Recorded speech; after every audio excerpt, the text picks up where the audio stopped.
Hello, one and all. How are you this fine evening? With me, as usual, is the metal, and of course, I do have my sketchbook. And I'm going to be drawing my character Ligress again, one that you haven't heard of, which will probably be most might not have.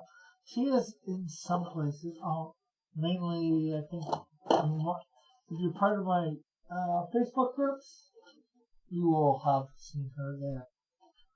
And how are you this evening, Metal? Oh, I'm dead inside, so never better. Okay, why are you dead inside? Oh, because it's great. Because it's great? Oh, yeah. Okay, that makes no sense. It makes about as much sense as anything else. True. Very true.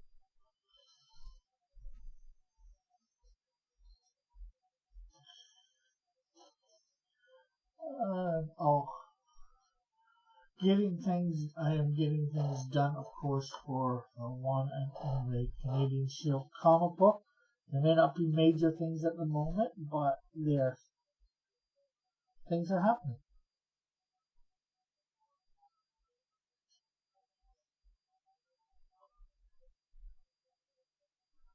Hey, Mallet, how are you? Need to know about the blue hands. Did you do panel 47? Yeah, I think so. We decided panel 47 was showing a Timbit transforming.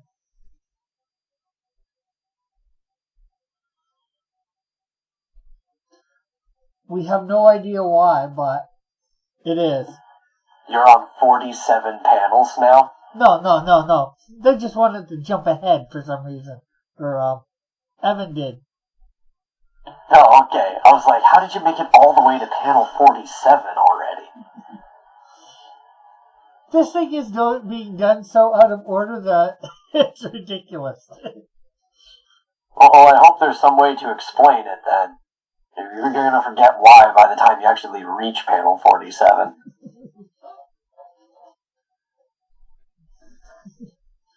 Mal says, I hope you don't mind me stealing your IP for my Kickstarter. He might. No, that's actually okay. All you have to do is go to the X Dynamis Chaos Dojinshi policy page, and there are terms for it. People can make money off my IP. Ooh.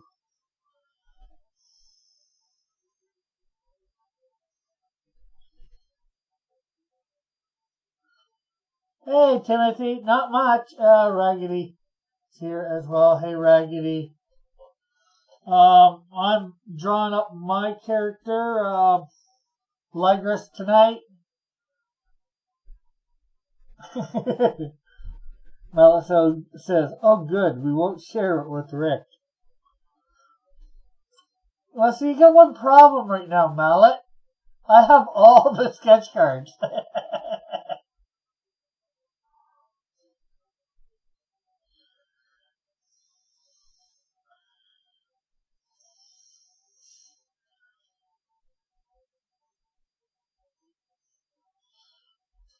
Why aren't we working on the next Cross Comics book?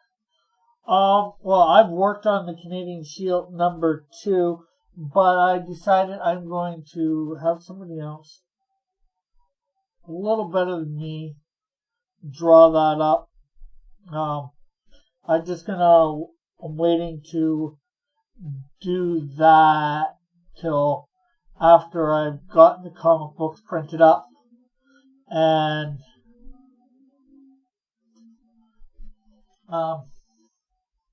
close to shipped off. Well, maybe not so close to shipped off. I'm trying to be able to get him in a Hangouts or something like that next week, so me and him can talk.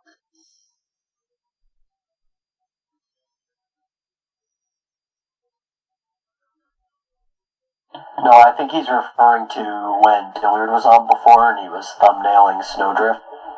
Oh. Because John's not here then?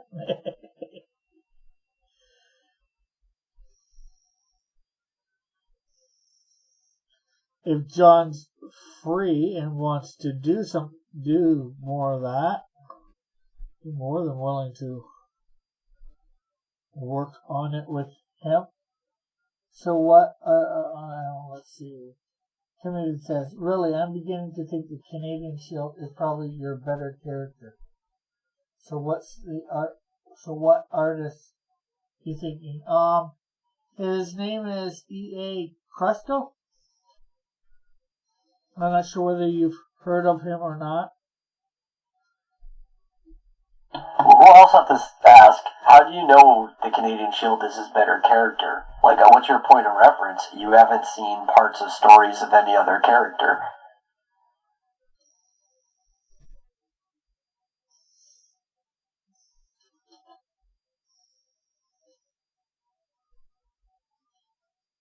Dr. Link's in the chat and says, "Hola." Like, I mean, the Canadian Shield's a good character, but Rick, you could have, like, this brilliant story just hiding in there because nobody else has seen it, so they have no point of reference yet. Yeah. Timothy says, "Well, I've seen other characters he has drawn." And just his opinion. Yeah, the few characters I've drawn on here.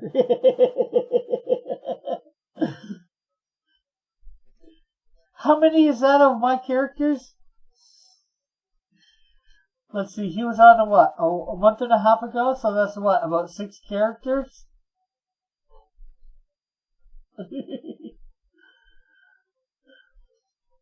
Timothy says, "Well, that is a good point.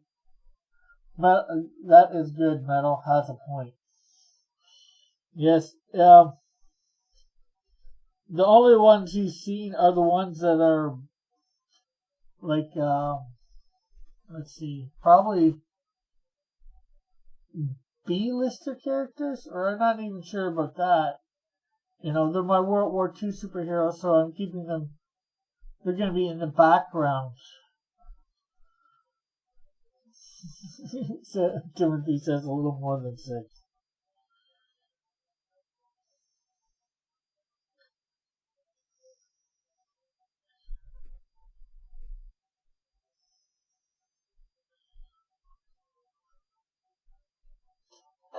Okay.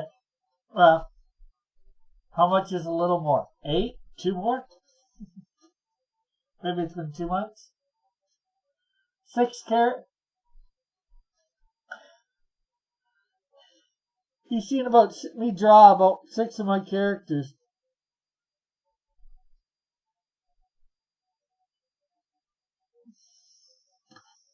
Probably 10. Timothy, go here. Oh.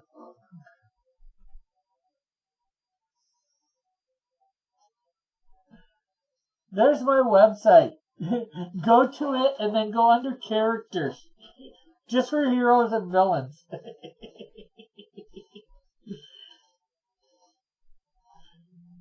And then when you're done with that, check out every other character too. well, that just, he's not checking them out. He's just seeing all the characters that are there. And then that's not all the characters I have. Yeah, but still, like, even if he likes the design of another character, it's like, he doesn't know their story fully. Like, some of them, you do have bios up there. Yeah.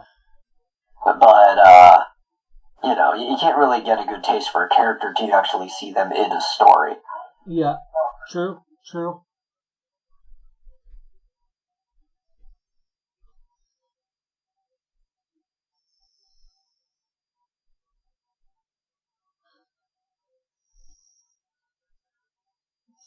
Darkling wants to know why Metal sounds possessed. Do I sound possessed?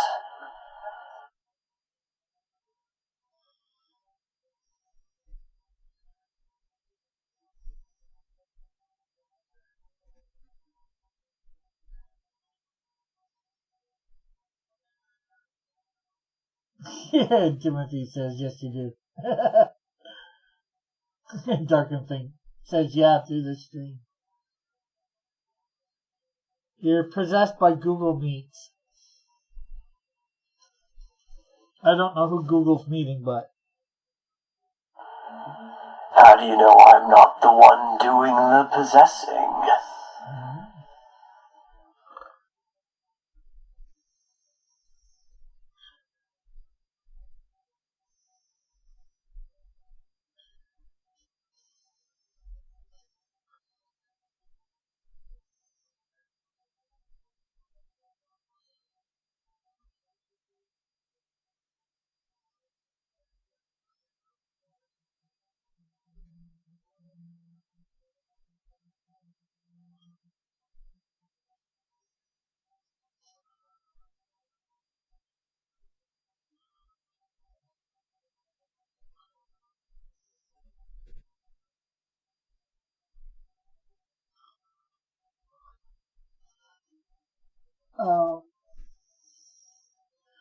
Darkling says, well, it's Metal's voice. If he was doing the possessing, then it would be a different person's voice.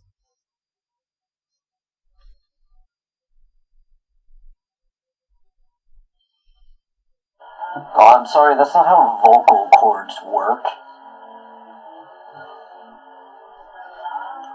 I mean, if somebody were to possess me, it would still sound like my voice because they'd be pushing air through the physical vocal cords of my body.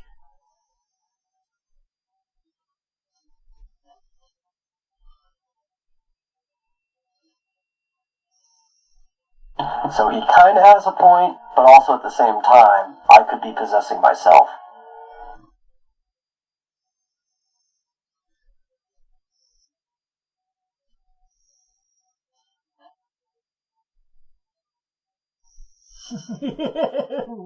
Darkling says, yeah, that's what I just said, Metal.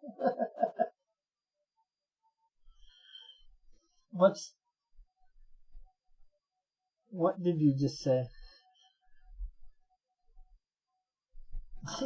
Timothy would like to know how it is possible that you can possess yourself.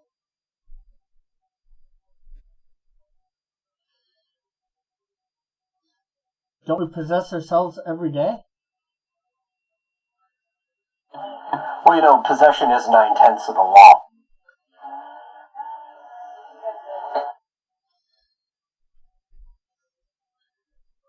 We take over our bodies and we do what we want with them.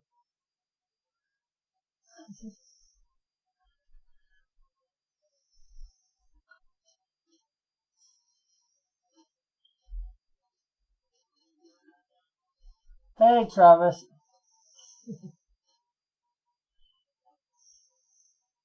Travis says, we told him to go to hell. He went, then forced his way back.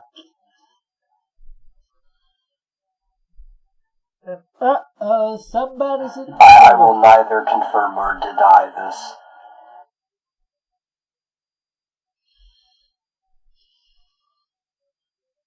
Dr. Link says, no.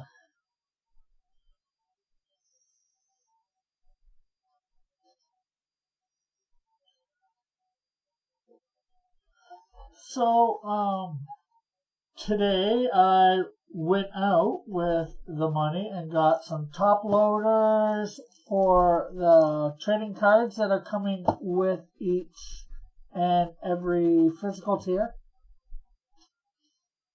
So make sure everybody can see this stuff. You went out with the money. You took your money on a date? Yep. And we went to the comic book store. And my money bought me these lovely top loaders for the trading cards. Some nice Comic Pro lined bags, asset free, silver size. 100 of them. So I should have, hopefully I will have enough to pack all the comics in with those. And also got some vintage collectible accessories, silver labor backboards to go with. So that is some stuff I've been doing, getting ready to ship the comic book to you.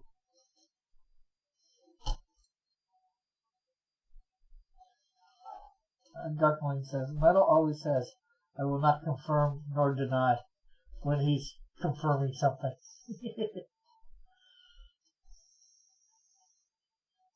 Are you sure he's not saying it when he's denying something? The world will never know. Unless one investigates.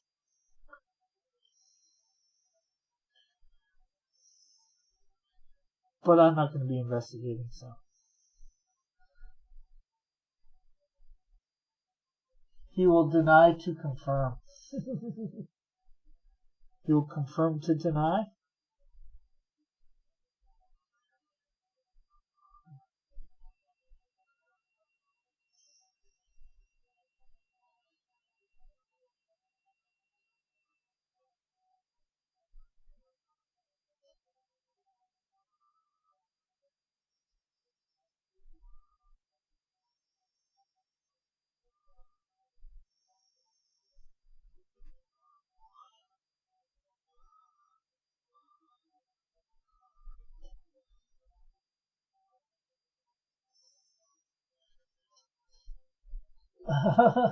Timothy says, oh, the truth will come out. Travis says, for the sake of your sanity, don't investigate.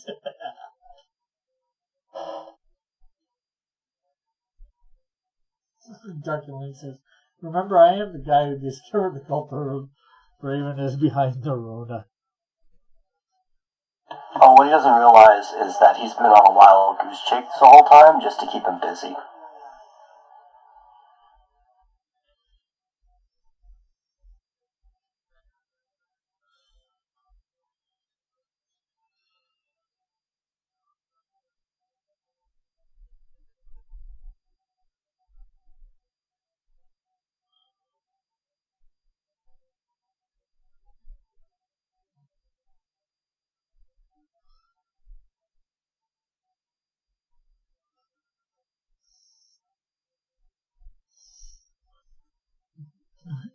Timothy is, it might be worse than you can imagine. He might have a meat locker full of bodies. Yeah, the question is, are they human bodies or, animal bodies? Ha, like I can afford a meat locker.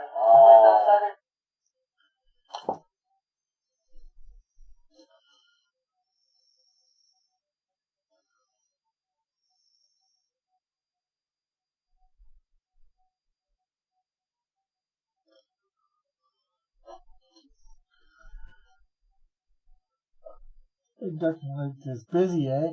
So you just want me busy so I won't go back to the cultivator. Timothy's best left alone. Travis's, he probably has a body full of meat lockers. He has meat lockers in his bodies? I'm not sure how much sense that makes. And again, has metal ever made much sense? I'll have you know, I make perfect sense. It's just other people can't understand it. Oh, okay. If you don't say so.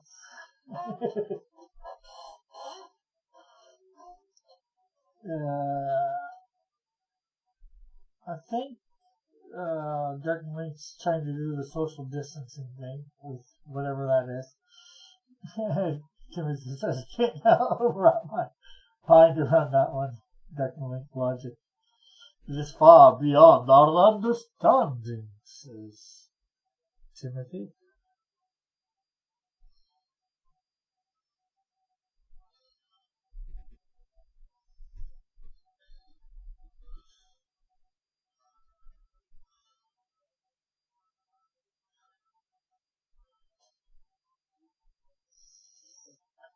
Definitely, nothing is beyond his understanding, apparently.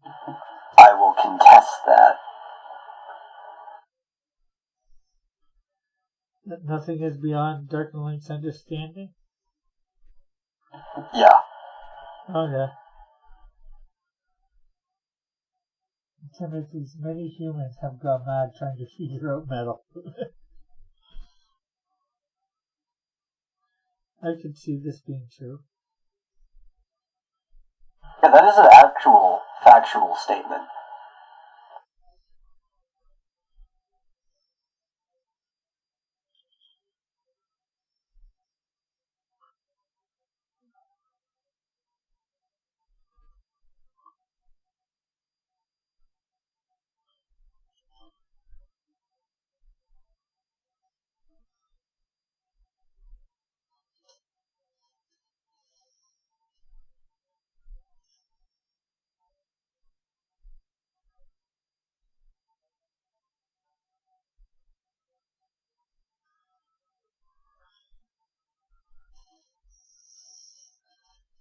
Timothy says, "Thank you."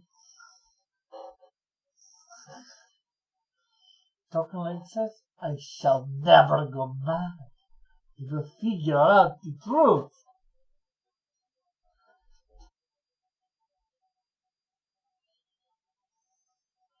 What if the truth is maddening?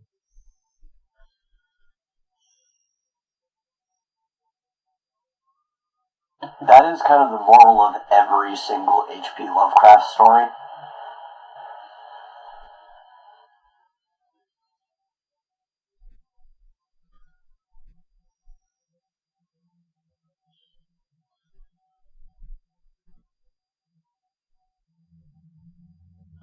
That the truth is maddening?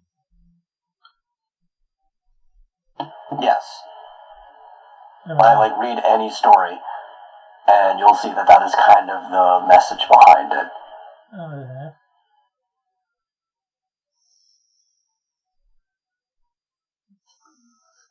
Darkenlink says, I am not the most sane person here, I think. Timothy's, okay, you from Eastern Europe all of a sudden? Who, me? I'm from everywhere. And nowhere.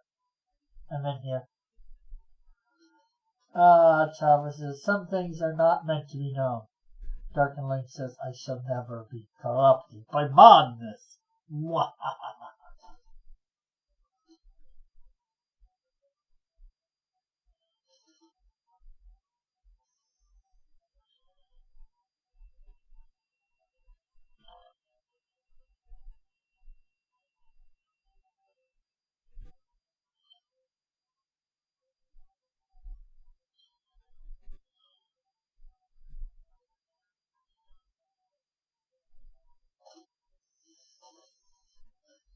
Timothy says, well, I'm pretty weird.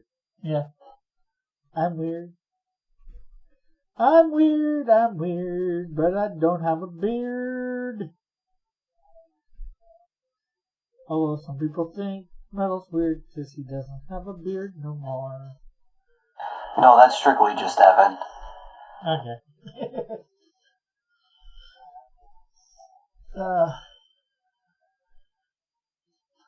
Darkenlink says humans are a weird species. And Timothy is okay with that.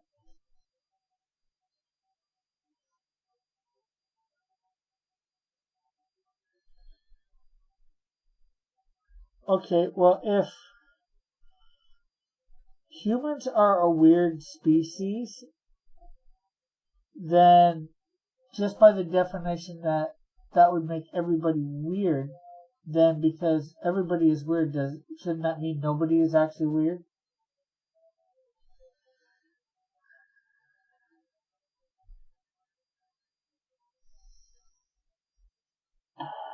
Well, I would make the argument that, by definition, no thriving species could be weird. Only individual parts of it.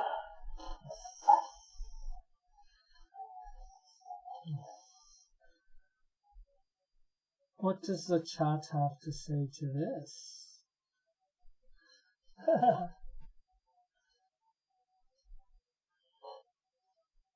I think I said this, but Timothy says, but I'm okay with that. Means no one is normal. And Darkwing says, like I said, weird species, Earth people are so interesting.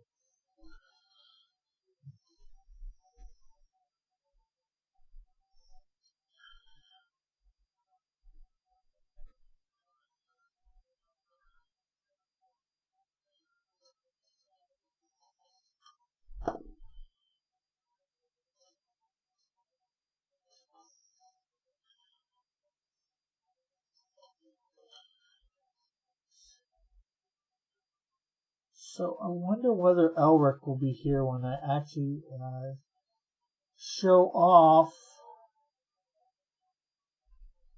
the trading cards.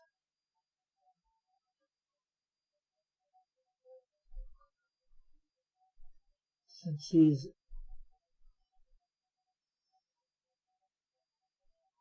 got one, I might make sure that I send him a link telling him, yeah, I'm going to be showing those off. Although, the message to people that I got my trading cards done with before, and they have yet to get back to me because I want to make sure of the bleeds.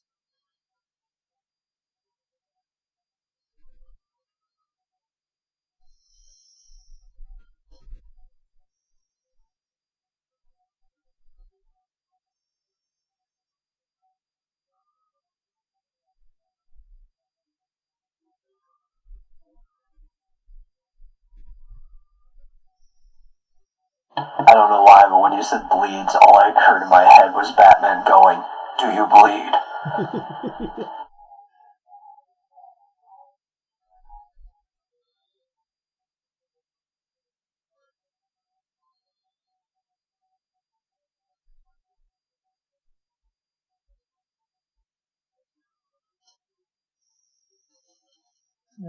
Darkwing says,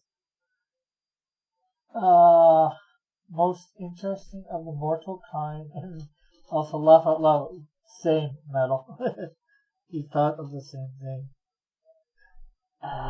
See, I don't believe there's anything but mortal kind. Anything that claims to not be able to be killed, you just haven't tried hard enough yet.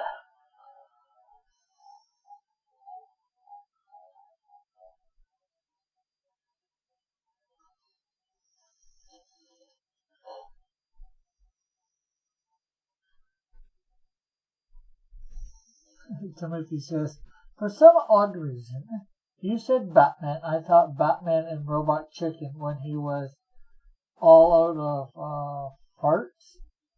I think that's supposed to be. Although somehow I don't think it's supposed to be farts.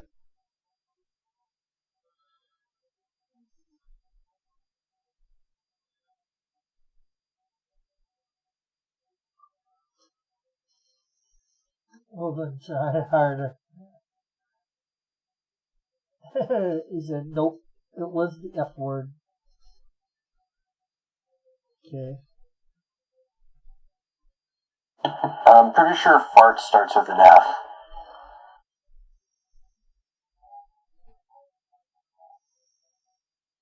Okay, he means a different F word.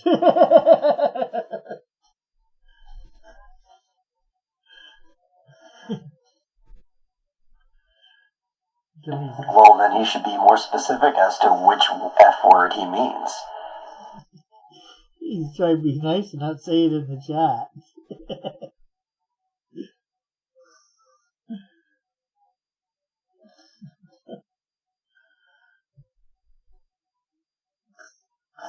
He says, well, I know I cannot curse on this show stream or whatever.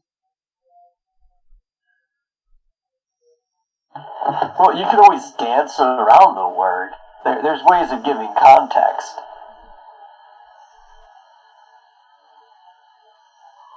But I can think of at least 3 F words that aren't meant to be said in polite company.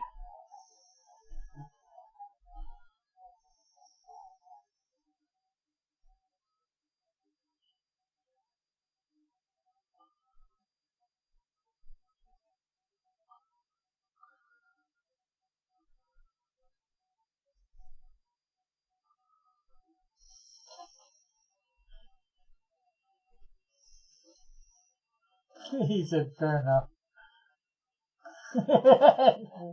Darken Link says, oh, you mean the word F-U-C-K.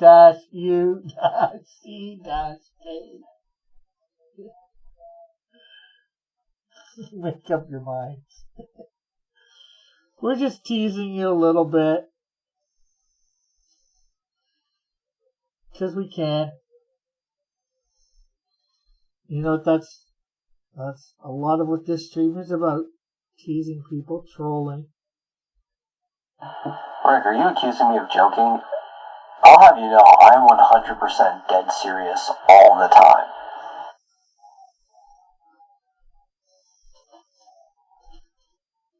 You are? You don't sound dead to me. Well, I'm dead inside.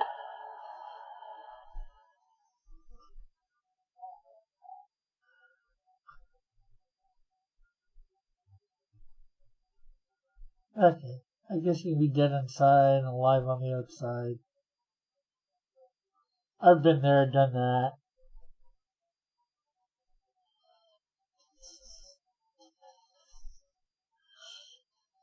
Derek and Link says, no, Cult of Raven is trolling. And it says everyone is dead inside to some extent. And then Timothy says, so there, Rick. Yeah, Rick he is dead on the inside, Rick.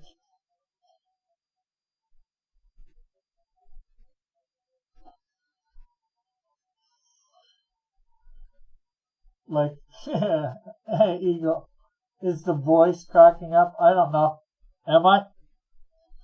You have to tell me.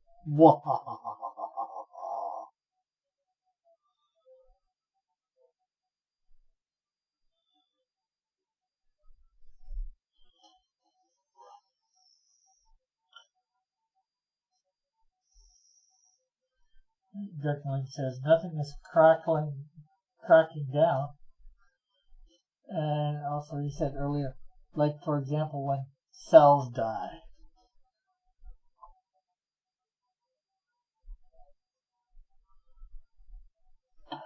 When cells dies, you mean like in Dragon Ball?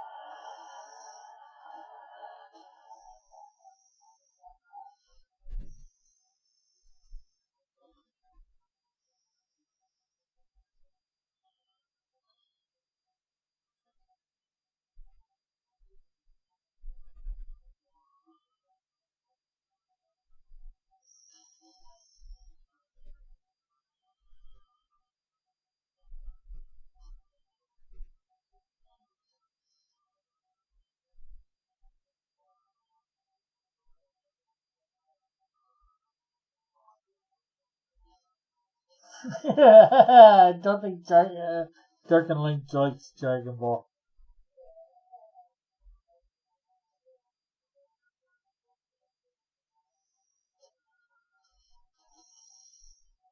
Because he's saying F Dragon Ball.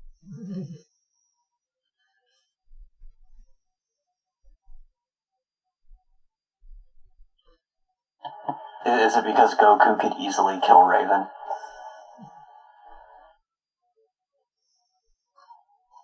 Arthur reads here and he says, hi gang. Oh, I watched that episode of Death Battle. The cat guy from Dragon Ball and Sailor Galactica. Oh, Beerus versus Galaxia, yeah. She lost. Yeah, I know. It was the wrong result.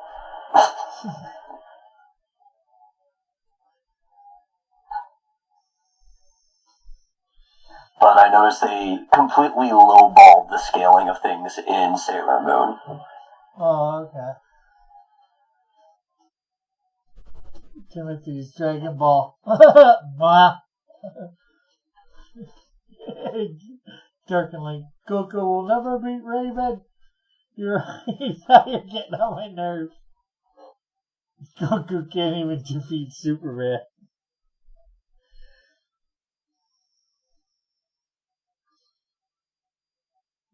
Well, it depends on who. That last part is factually true, but only just barely. And Death Battle even completely ruin the scaling of both of those characters in both of the battles that they did with them. But just because Goku can't beat Superman, that doesn't mean he can't beat Raven, because Superman would be able to beat Raven in a fight.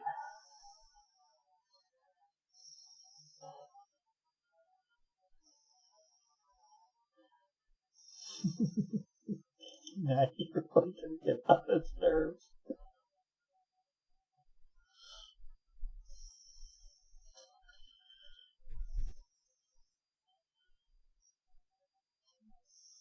No, I do not think Superman would be defeated by Goku in a rap battle. Goku is a good fighter. He doesn't have quick wit, while Superman, due to how fast his brain works, has like genius level intellect or beyond, which would make it a lot easier to just come up with rhymes and stuff to burn someone. Darkwing thinks, no, Superman is weak against magic. A.K.A. Raven. That's actually a misconception and not how Superman works.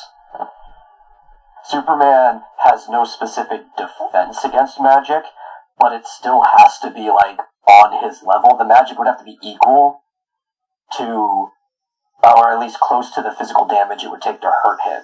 So, like, low-level magic users can't even affect him, but somebody closer to his level could. If you actually look at energy output, though, Superman is way beyond Raven in known feats.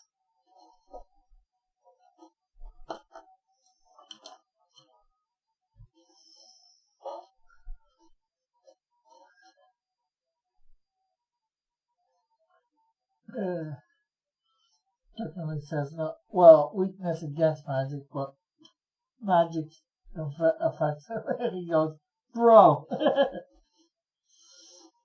Bruh. Bro. Whatever. However you want to say that.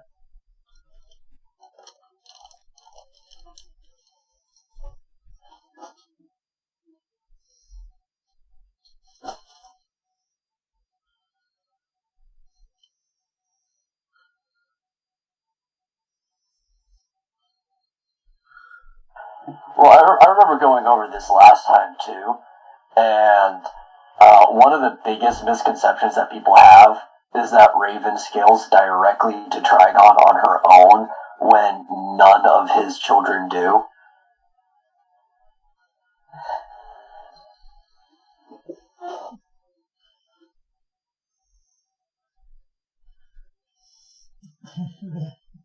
He's saying then you haven't read Raven at all.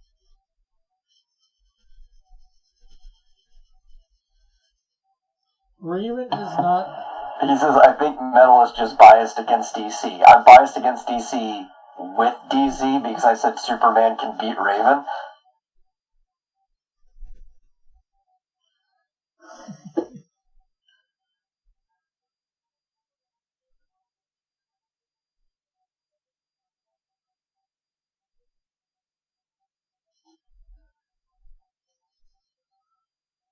Yeah, well, she may have his powers, but she doesn't have it to the same power levels as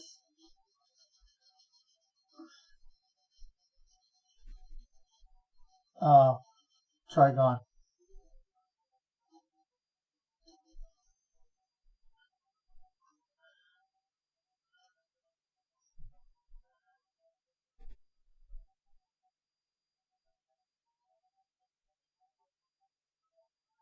And Darkling says, out of all his children, she is beyond all of them. Yeah, she may be the best of his kids.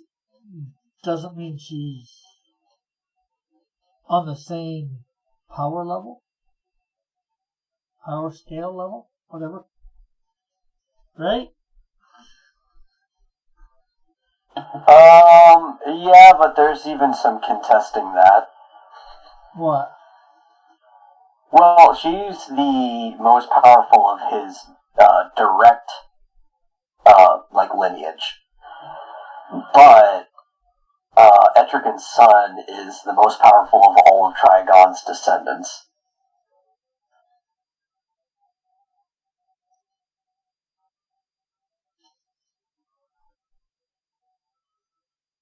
Yeah, the demon known as Golgotha.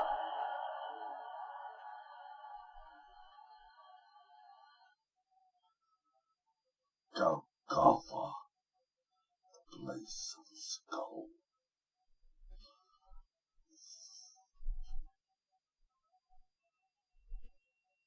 No, nobody's saying that she's the same as Trigon. That's obvious because she looks way better than him.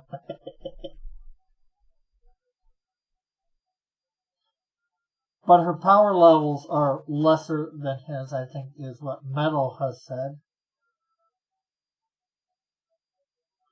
So she can't do the same feats. She could not do the same feats as Trigon. And Superman, can Superman beat Trigon? I'm not sure whether it's ever shown. That's debatable, but probably. It depends when in the which story, like which version of Superman.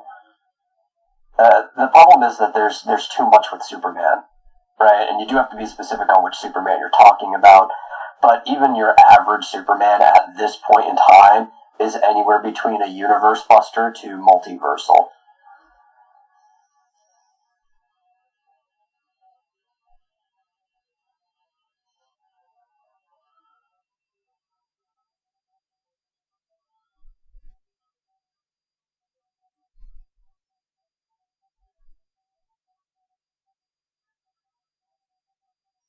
And then if you really wanted to get crazy with Superman, there's the story of Superman.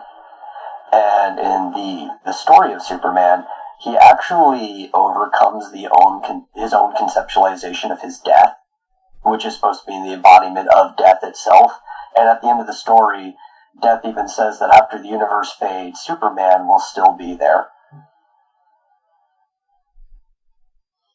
Yeah, but wouldn't he die slightly after that because he no longer takes in there'd be no sun for him to take in? Apparently, he becomes the embodiment of hope.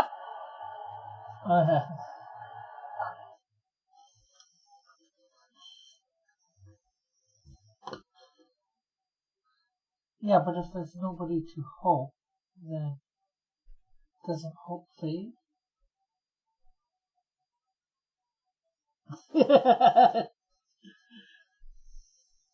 Well, and with the whole Doomsday Clock Superman, there's this thing called linear time, right? So different characters aren't even the same at different points of time in their history. Like, you could take more recent versions of Doomsday versus Superman, and Superman just creams him easily. Like, there's a lot of nuance. You have to be specific with your arguments. And the fact of the matter is, the strongest versions of Superman are stronger than the strongest versions of Raven. Yeah, like if you take the Superman of the 1940s, yeah, he wouldn't be able to match, what's her name? Raven. But then again, Raven wasn't conceptualized that. They're just like, grrr. Well, Superman's also like a really boring character to put up in arguments because the problem is he's too strong of a character and he's become too strong. That you could have some fun arguments with him, but there's very few characters that are interesting to put up against him. Yeah. Timothy says, "Oh no, you made Duncan like mad run."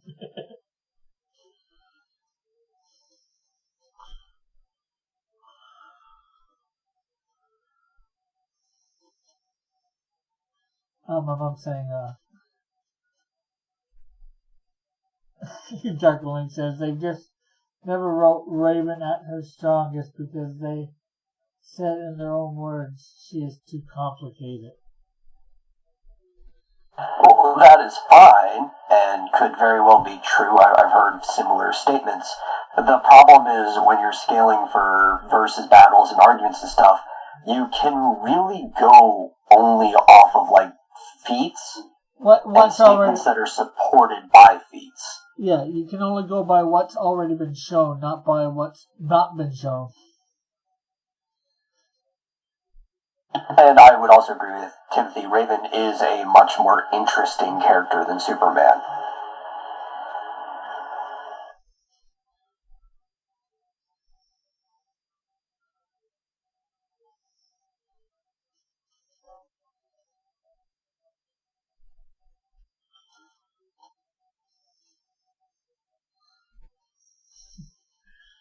You can take that as a win. Certainly. That he says Raven's a more interesting character than Superman.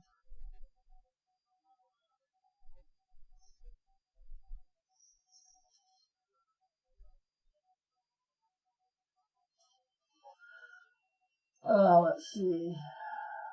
For instance, Superman's alter ego, what he patterned after one of the Newsies.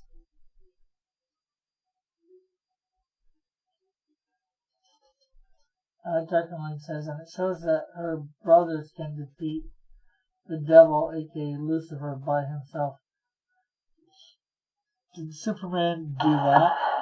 Well, again, we're talking linear time. And if we're going with how strong Lucifer was at the time that he was defeated by, Belial. That was the one, right? Then yes, Superman could have beat that version of Lucifer. But characters aren't equal to what they were in the past. Yeah, it's just like us, every person grows, gets new skills or whatever. New knowledge. Well, not new to them, not necessarily new. Well, and plus there are also, again, the strongest versions of Superman, some of, the not named, the off ones, from Kingdom Come, or so on and so forth, could probably even beat the most modern version of Lucifer. Yeah.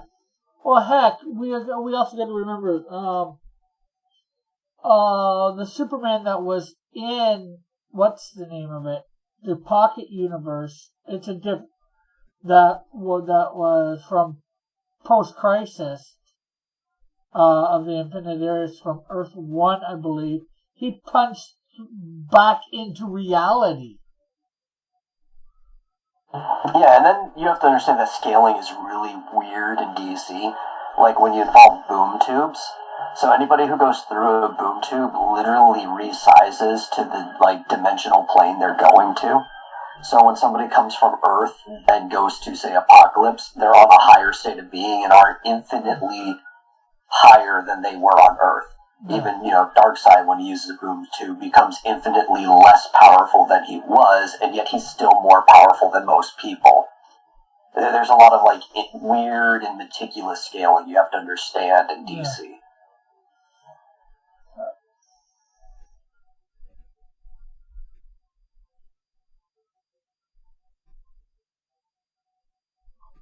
Well, that I would say that's true. Darkling says, just because Superman has more written about him than Raven doesn't mean he's more powerful. True. Because there's more written about Batman. But it doesn't make him more powerful. We just know more of the feats that they've done. And you can only go by stuff that people know. Right? You can't go by... Yeah. And if she had more impressive feats than Superman, that would be something. But the problem is Superman has directly tanked magic from characters more powerful than Raven. He's flown across galaxies in mere seconds or minutes. I'm not sure whether it's ever shown Raven doing something like that. It could be wrong. Except, I don't know for sure.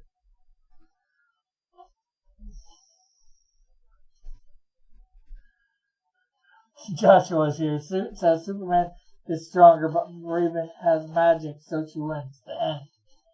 No, he's gonna go up against many magic characters. Yeah. Well, like I said before, it's a very common misconception that Superman has a weakness to magic. All he does is not have a specific defense towards it, so it hits him like it would anybody else. anything else. But anybody else, that's as strong as Superman. Well, some stuff it's not about as the strength, because I would take Mixoplex, Mr. Mixoplex. You know, he does a lot of gaming and stuff. You know, like I think he's turned Clark's powers off before, or switched them with giving them to Lois or whatever. Yeah, he's done that in the past. Though there have also been later versions where, because Superman's kind of developed like a resistance to reality bending. Yeah. And we can even look at people whose powers are similar. What was it? The Strange Visitor Superman was completely unaffected by Mrs. Flicklick at all. Okay.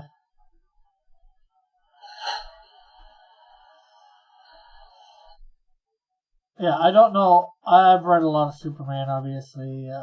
Probably less Raven, I will admit. But all I'm trying to use with that is, again, as you said, it depends on which Superman you're going with.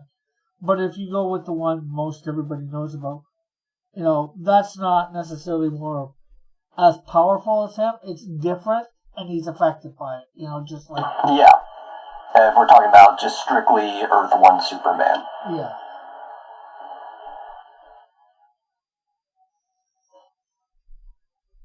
Dude, they've always been making things up for Superman.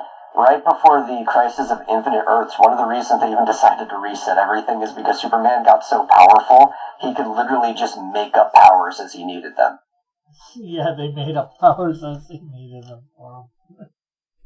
It's crazy. Like, there was a time in, I think it was the early 80s, where Superman he needed a disguise, so he figured out how to manipulate the molecules in his body to shapeshift. Yeah. Actually, that's happened. That happened quite a bit throughout, you know, like the 50s, 60s, 70s, and all that sort of stuff. Yeah. You know, if you go for the Superman from that age, technically, in some ways, he's probably more powerful. In some ways, he's not maybe quite as strong, but the powers that they've come up with Superman, some of them are just so corny. Super ventriloquism, you know, stuff like that. That doesn't really help him. Probably against Raven, except maybe Trigger where he is or something like that. Yeah, well, then, like, everybody complains about how in Superman 2 he takes the shield off and throws it at them and it kind of acts like a net, like the cellophane shield. But then when you remember that this was just before the reset, with the whole Crisis of Infinite Earths, and it was at the time that Superman could pretty much just make up powers on the fly, then it makes sense. Yeah. Or the writers made up powers on the fly for him. He didn't make them up. Well, it wasn't just the writers. Like, in world, it was contextualized that Superman could just kind of discover and make up powers. Okay. I didn't realize that. Yeah, it was like, apparently his brain started working so efficiently that he could, like, discover things about himself that he didn't know before. So technically they were powers he always had, but the world never explained that he had them prior to that moment. Yeah, and he never usually used them afterwards.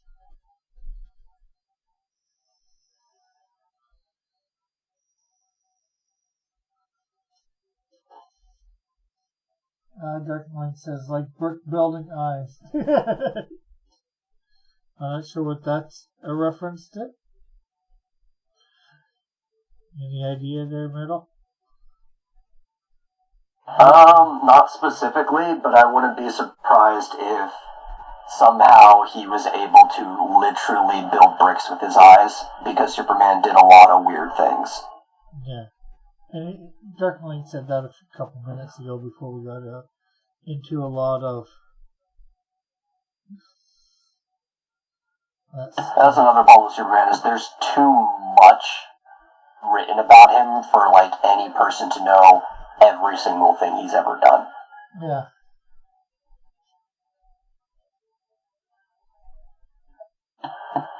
Wait, was it one of the movies? Which movie was it? I'm trying to think what he's talking about.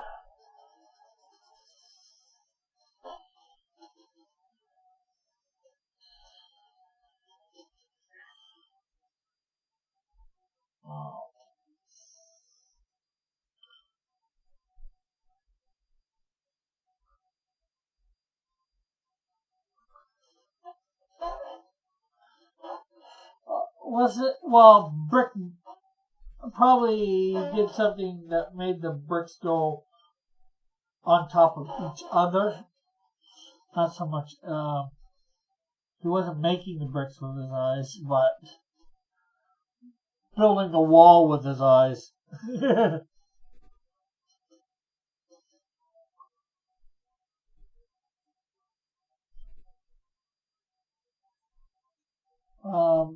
Darkline says, the one where the guy who played the Atom in Legends of Tomorrow TV show.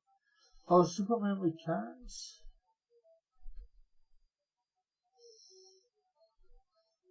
I don't remember that in Superman Returns, but then again, that was...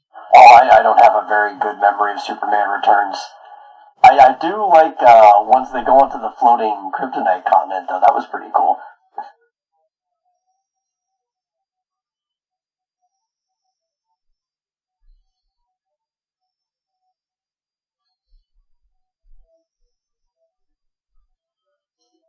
Yeah, I was trying to think of like the original 4 Superman movies. I was like, I don't remember this happening in those at all. He says he rebuilt the Great Wall of China.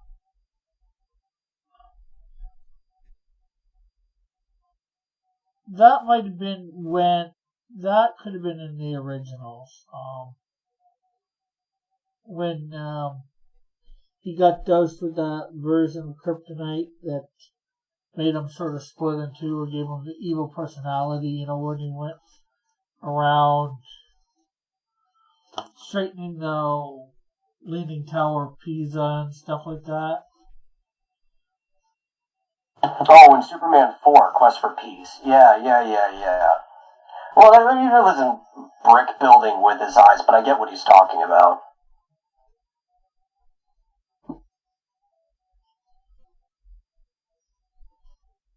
Well, but I'm thinking that's what it could be.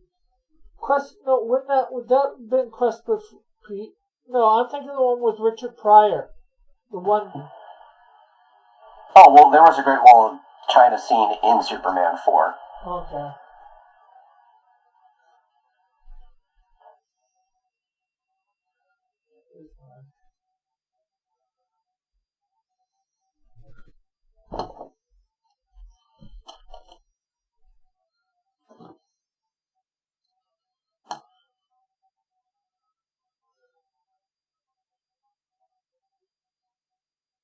Yeah, which is actually probably the one I've watched the least of them.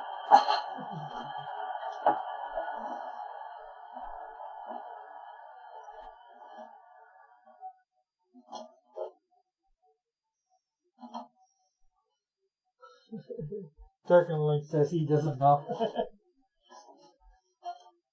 But me and Metal, I think, are more talking about the comic books because definitely. Well,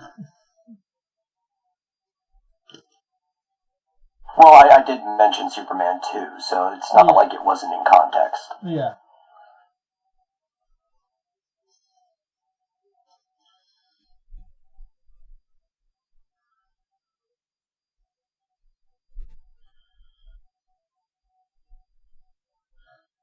It's crazy the things that they've done with them.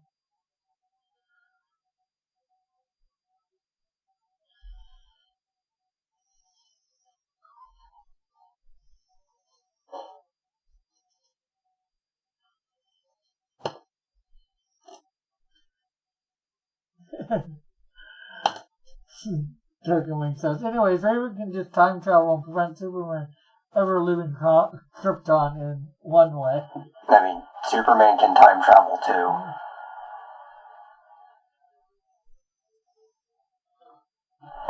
Superman's time traveled on many occasions.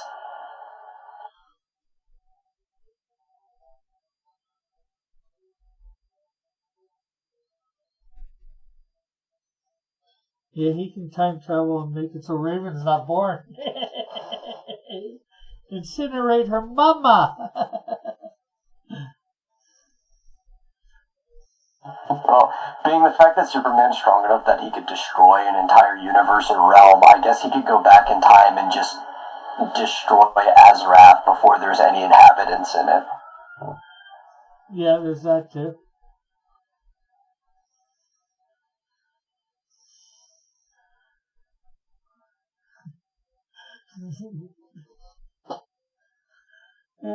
Darkling says. No, think about it. If there's no Azarath, there's no Trigon, because Trigon was born of the members of Azarath trying to purge all their evils out of it and sending it into the void. So then those evils never coagulate into Trigon. Superman just avoids all of this in the first place. Let's see. Darkling said, if Raven is not born, then what would Trigon do? Suffer! Be locked in his eternal prison. Since he needs her to get out, right? No, I like my way better. Think about it, right? Yeah. If there was never an Azarath, then there isn't a Trigon. Because he is more than just Azarath, but the things that go around and destroy evil that wiped it out wouldn't have found Trigon if Azarath didn't purge their evils in the first place. There's an order of events here. Darkling says, you forgot. No, I didn't forget the heart of evil. That's what I'm talking about.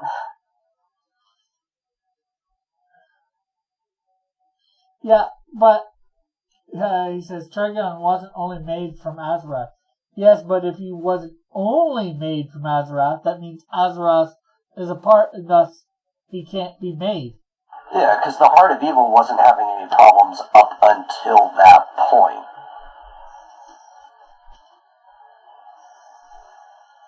Yeah, no, I'm not trying to criticize him for it. We are delayed compared to him. Yeah.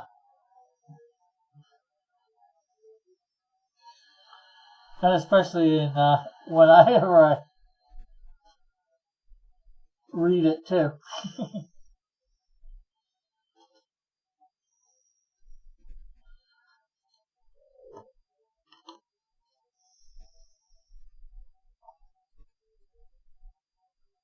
But ultimately, time travel is kind of a moot point in this stuff, especially when, like, everybody has the ability to time travel.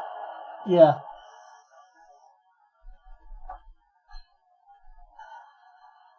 And you also usually don't bring time travel up in versus battles anyway. Just because it really doesn't make sense. Unless, I guess, the specific case that only one party has the ability to time travel. Or you're talking about specifically about a time traveler versus a time traveler. Like, maybe Doctor Who versus, I don't know, a Rip Hunter.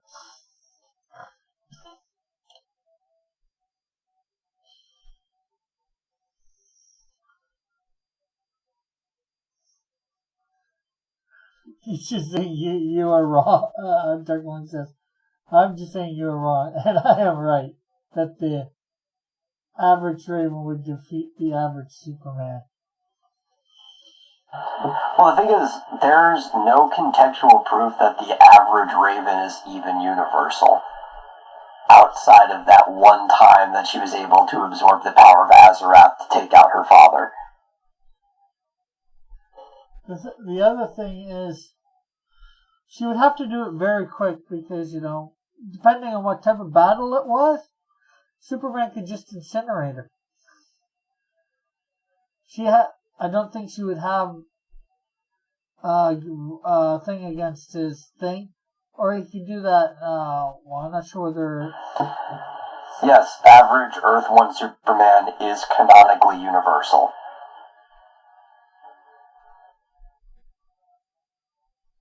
Present Earth 1 Superman or Yes, present.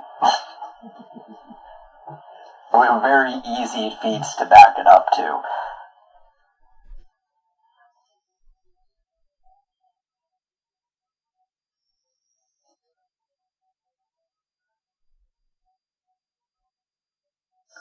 Timothy says, every DC character keeps going back in time to wait. or Prime Earth, whatever you want to call it. I know they don't use Earth 1 anymore.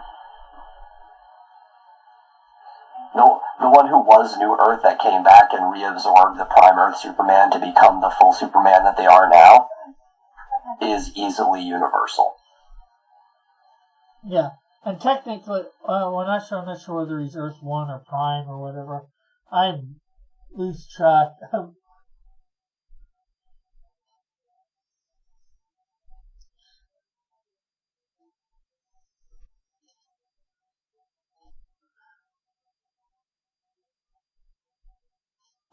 The thing is, Dark and Link, there's been, depending, in each timeline, there's been a few different Earth Primes, like, and a few different Earth 1s. That's why I tried to, like pre-Crisis, there was an Earth 1. And then, You could call him Rebirth Superman if you want. Yeah. Because there was North Superman, who it revealed in New 52 was technically split into two different people. Where we still had the conscious memory of the New Earth living with his family in a trailer. And then there was the New 52 Superman. And then the New 52 was technically erased when he was reincorporated back into New Earth Superman, who is the one that we have now. Yeah. So I guess the most correct way to say it is Rebirth Superman. Yeah. To distinguish, because, like I said, pre-Crisis there was an Earth 1. Then they after Crisis they reinvented the multiverse again eventually, and then there was another new Earth 1, and in Rebirth and New 52 there's an Earth 1. So there's been at least 3 Earth 1s that we know about, and they're all different.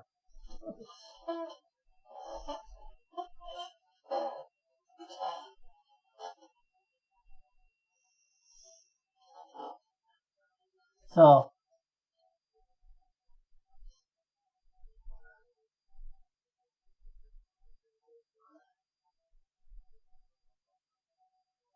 Crisis. Okay, Darkling says, I'm not talking about the one who hit and KO'd the World Forger. That is beyond anything Raven was written in. I'm talking about the Superman like you see in the Justice League Dark Apocalypse War. He's talking about the animated movie. Yeah. Because that is where... I could not tell you what the scaling of Superman is because I still have yet to watch through the movie. I'd have to do some, precise math on all the characters in that version of the universe. Yeah. Because that animated series that started with Justice League War is its own distinct universe with its own scaling. Although it is close to either the Rebirth or the New 52 universe. It's very much based off of New 52, but there's a lot of differences in it. Yeah, there is. Shazam was part of the Justice League when Aquaman wasn't, and different things like that. Not that necessarily affects the scaling of Superman or Raven as characters. And I'll admit within that circumstance, that Raven could be stronger than that Superman. But like I said, I haven't done the precise math on any of that stuff. And when I mean stronger, I don't even mean physical strength. I mean energy output and what they're able to do.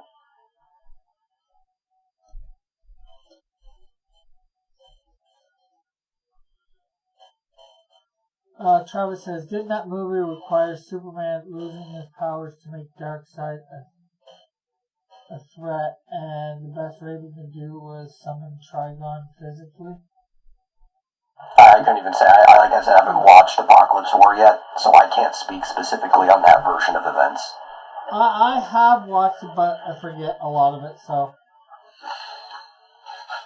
Yeah.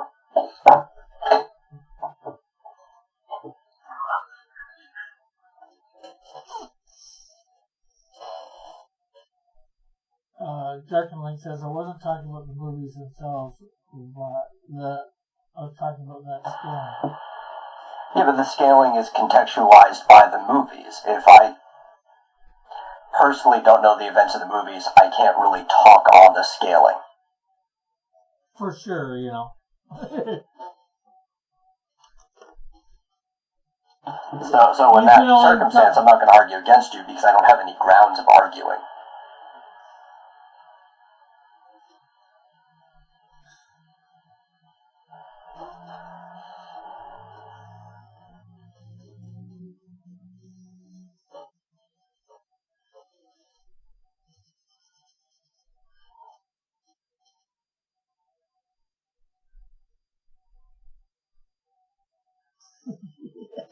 Darken goes, talking to Metal is like talking to a person.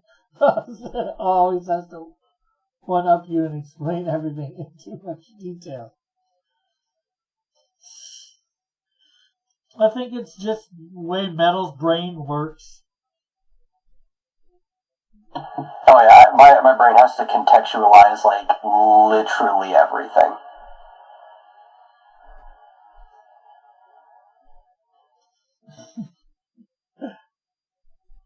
Hey, but at least Darker Link, you gotta give it this. At least you say in this universe, it's very possible, that universe, it's very possible that, to his knowledge at the moment, that Superman could be beaten by Raven. Take that as a win. Yeah, because I literally just don't know. Like, I can't really make any definitive claims. But I'm just saying, based on the limited knowledge that you do have, it's very possible that you could take them.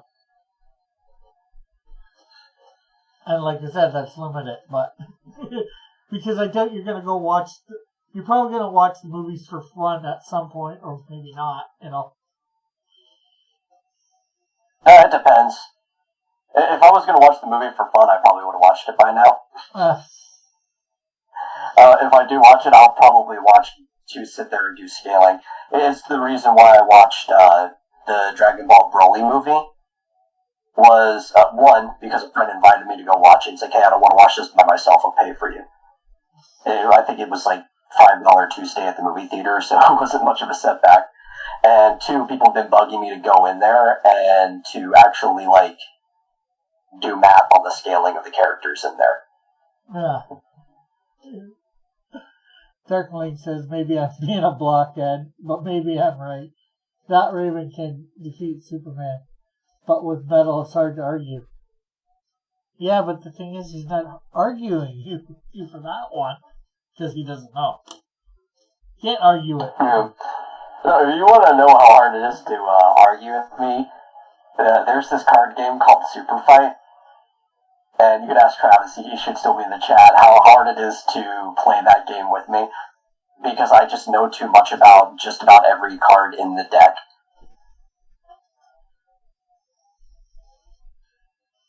But I'm also fair, like, if I know my character just absolutely, no matter what, can't win, I won't even bother arguing, I'll just give them the victory.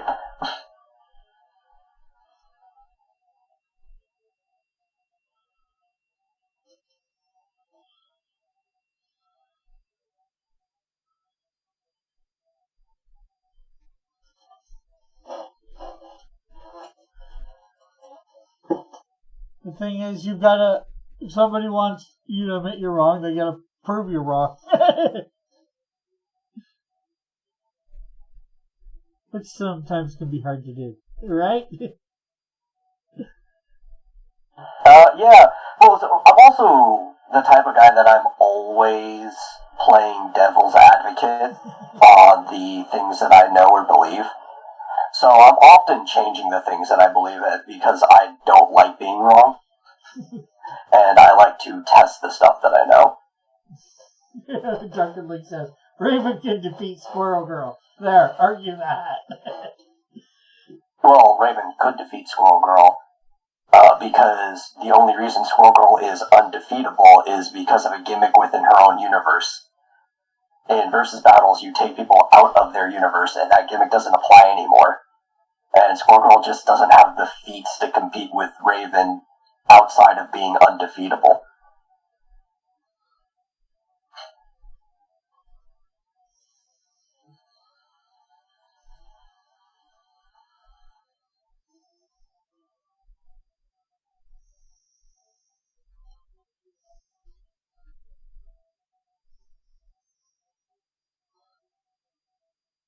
That, and it's actually really hard for characters from Marvel, unless they're like the super top dogs, to compete with characters from DC, because of the way the universes are built up and arranged, the cosmology, DC just scales higher than Marvel in general.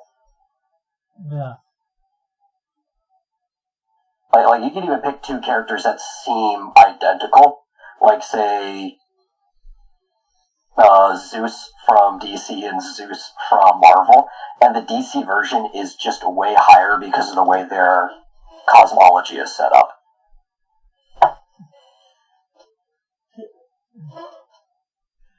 Darkling says Raven can defeat Iron Man. And she says DC greater, or he says DC greater than Marvel.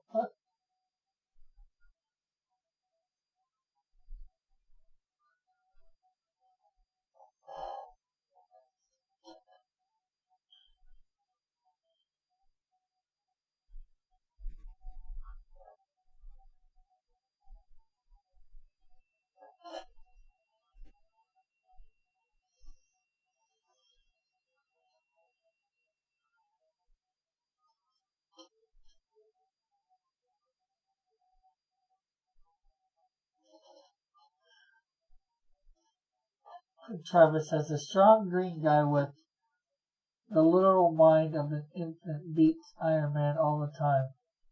That's not a big challenge for her.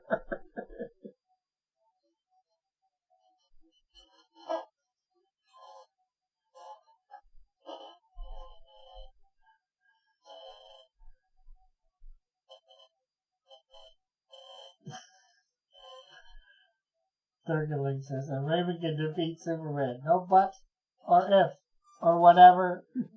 I just know I'm right because I am Raven's biggest fan. Oh yes, that's exactly what you want to hear from somebody you should trust on a matter of opinion. Or a matter of fact. Totally reliable, no bias there.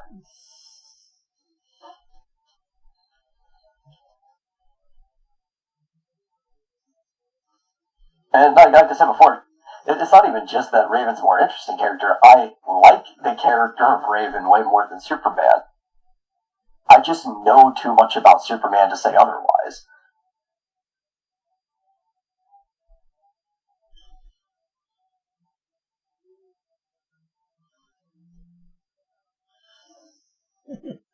He says, nope, I'm just super smart when it comes to Raven.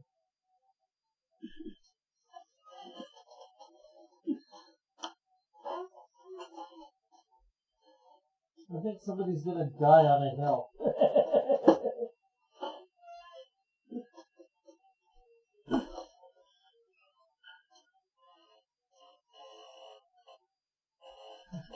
Trevor says, I mean, I'm a massive fan of the Hulk, but I admit he gets curb stomped by 90% of the DC universe and 75% of his own. Darken Link thinks she's rattled your mind, Metal. Or he thinks. I don't know why I'm saying she. I know Darken Link is a guy. It's that whole Raven thing messing with my mind. Seeing the Raven icon.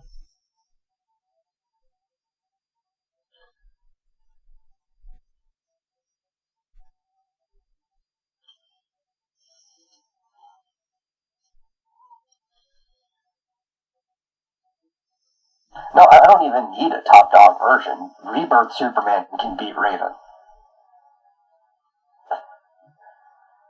And I'm even go back before. Goku could beat Raven in a fight. Especially because Ki gives you a direct resistance to magic and reality warping. That scales with how strong you are.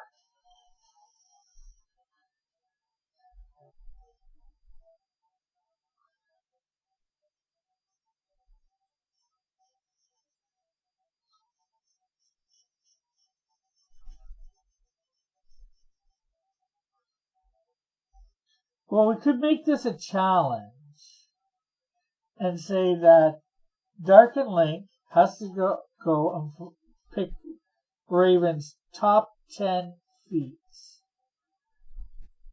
by whichever date that you two might like to pick, and then without assistance. Yeah, and Metal, which actually immediately disqualifies the White Raven feat because that wasn't all her own power. Yeah, and you have to go get the top 10 Superman feats, and we have to agree whichever universe.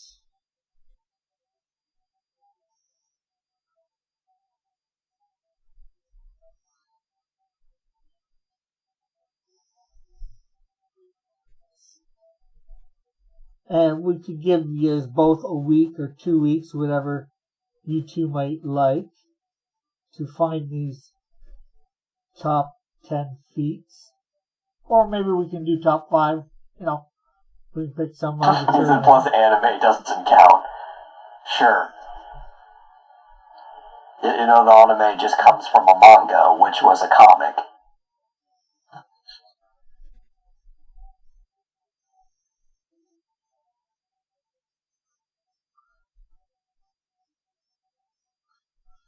Well, see, there's the problem, too. In the manga, you usually find even bigger feats than the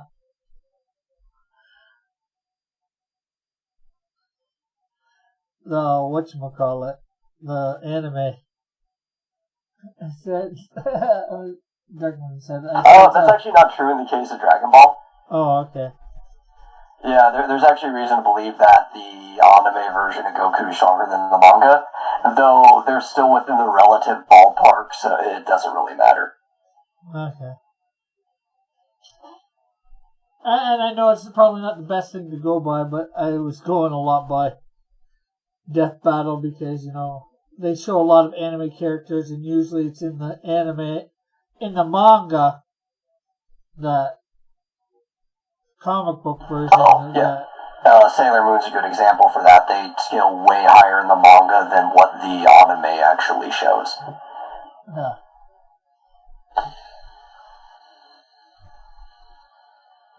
Dylan says, "Oh, Metal's microphone got whatever Rick's had."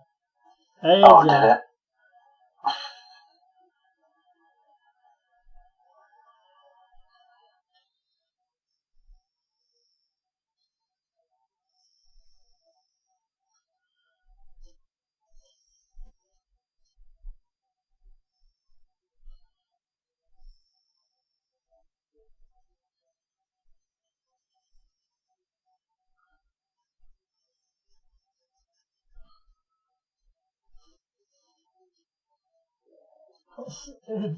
Definitely says, "Yes, Dylan. Say I'm right. Raven would defeat Superman." Travis says, "Yes, it's echoey and tinny, though I don't know if it's on your end or Rick's."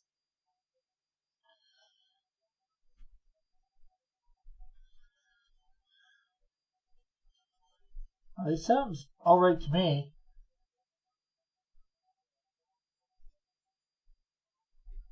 Yeah, I figured Dillard was going to have some type of answer similar to that. Yeah, just to get on my nerves.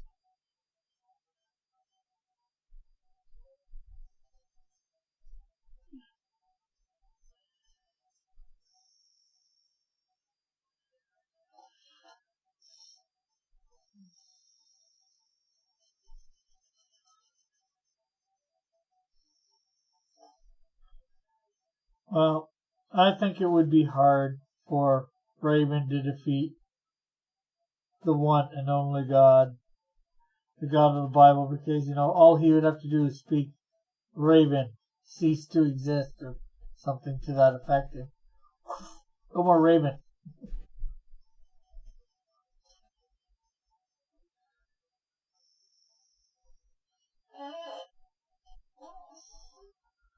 What you drawing? A clown? Is that Vega? Sorry, sorry, Joe. It's right. No, this is not a clown, John. This is my character, Ligress. She's cat-like. I took the term of tiger and lion and mixed it together. So.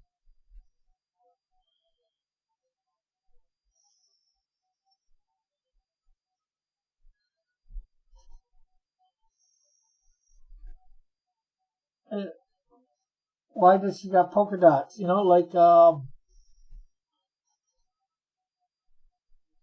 I guess tigers have stripes, not dots. Yeah, tigers have stripes. Usually it's like a leopard would have spots.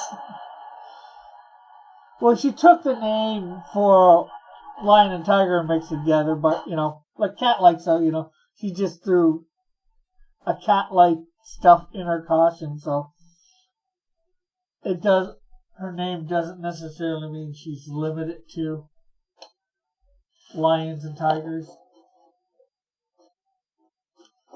And bears. Oh my!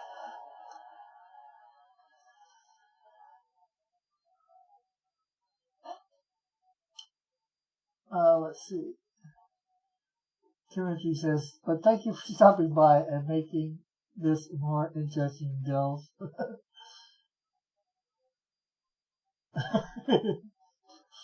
Timothy says, the dots say you shouldn't be here. No, and it says, it's the itsy bitsy teeny weeny yellow polka dot bikini that she wore for the first time today.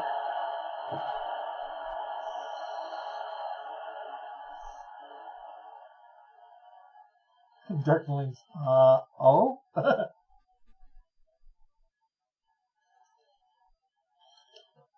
Uh-oh. Spaghetti-o.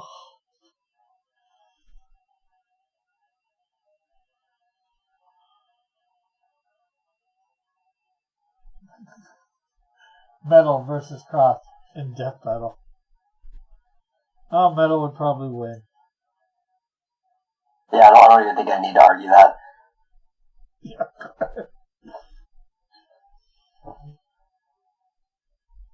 There might have been one time I could give him a run for his money, but it's certainly not now.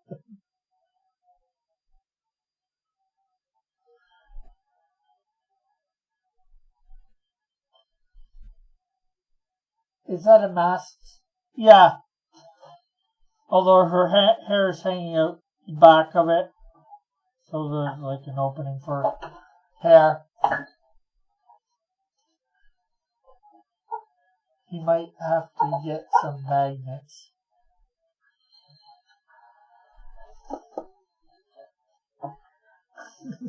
Diller says all his money on Rick. I will take that bet.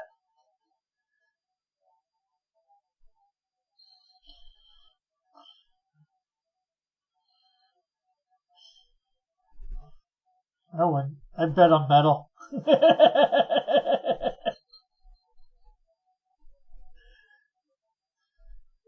But would that be a little disingenuous? Or nice yeah, people would accuse you for throwing the match. Yeah.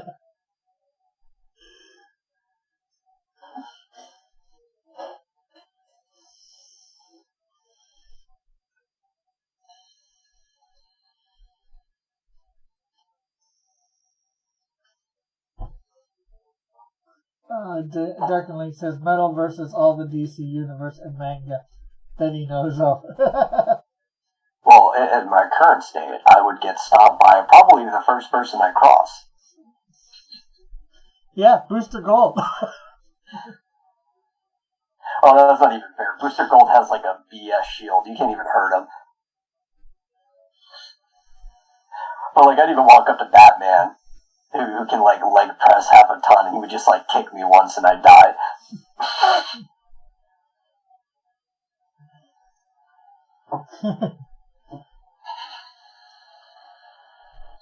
Dylan says Rick's hands and forearms look like he can strike a Brahma ball. I am fairly strong, I will admit that. I don't think I'd be that strong. But strength isn't the only part of the battle.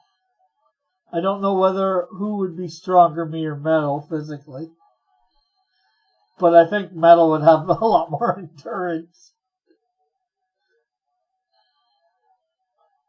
I'm probably also better trained. Yeah, that too.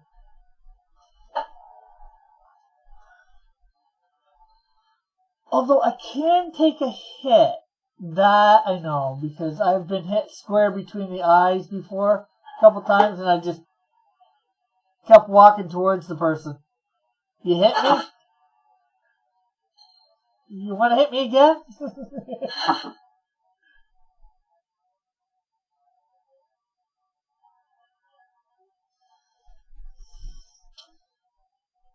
Then again, that was quite a few years ago, too, so I don't know the state of my invulnerability. If you want to call it that.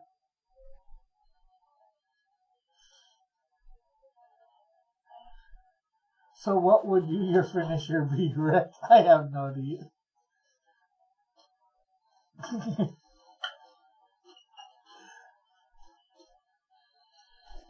Darkling says, so Raven would defeat Metal.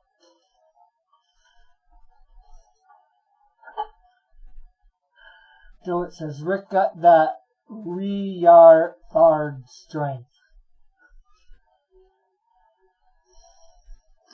Timothy says, would you pin him down with his armpit and call it the stank of doom?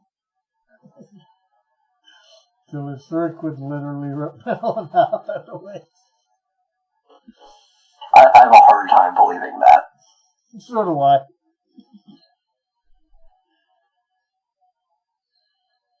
But see, the problem is, you gotta get me to fight. There's the bigger problem. I won't fight for just no reason.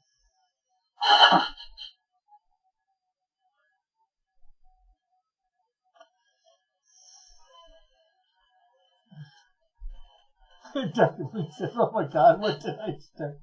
Timothy says, Rick wins. Fatality!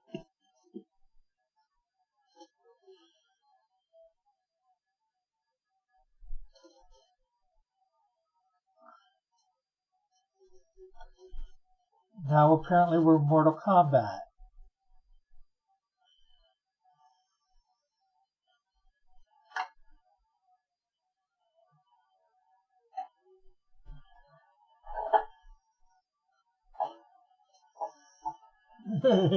Durkin Link says, social distance Mortal Kombat. Yep. I think that's just called a duel with guns. Take 40 paces, turn around and fire. Yeah, lots of heroes social distance when we fight, you know. Superman can do that. Some eyes, some breath. You know. Take your pick.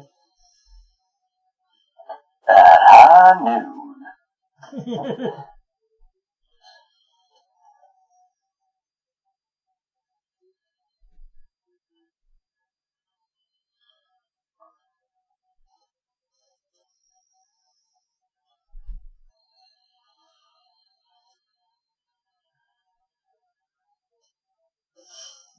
So it says, Rick would be crying in rage, and he would stop punching for a day and night non-stop.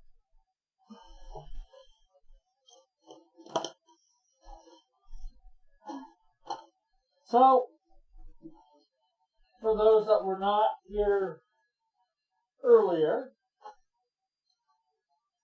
I will show off a few things.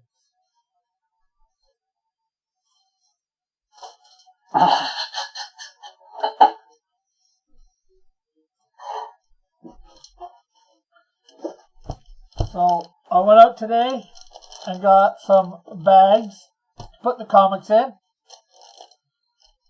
before they go into the envelopes. For the trading card, of course, I got some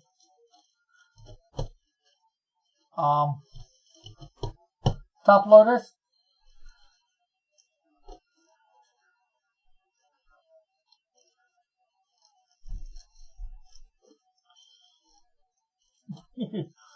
Dillard thinks he could get me to take a swing if he met me in person. Timothy says, Rick wins brutality!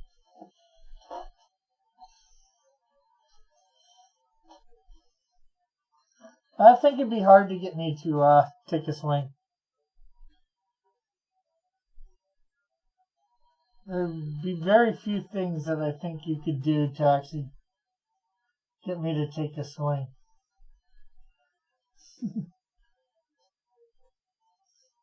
Timothy said, I'm sure you've had that done lots, Dill. And of course I got some labels for the envelopes, which I will be getting tomorrow.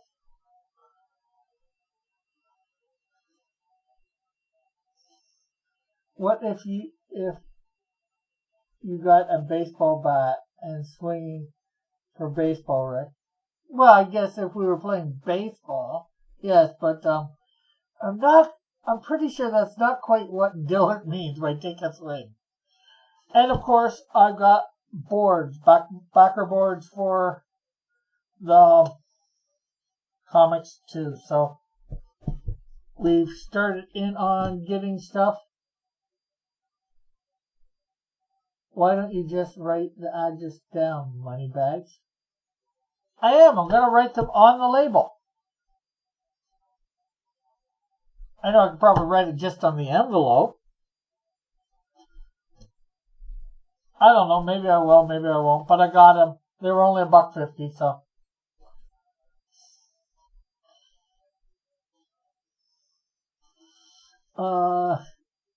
Timothy says, take your hate and strike me down with it, Rick, and your journey to the dark side will be complete. Well, if you really want to feel official, you need to get your own seal with hot wax.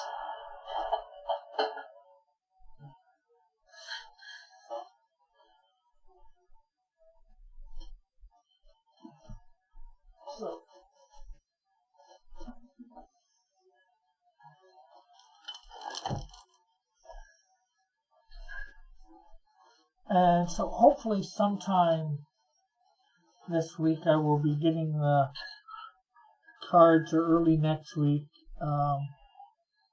trading cards.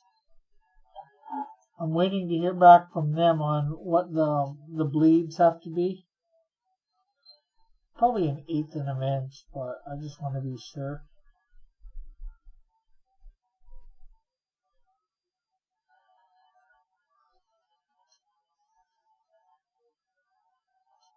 Darkling says, for a second I thought you said strip me down, not strike. You're a Timothy's thing. Well. Is your camera stretched horizontally? Those backer boards look fat. 8x10s.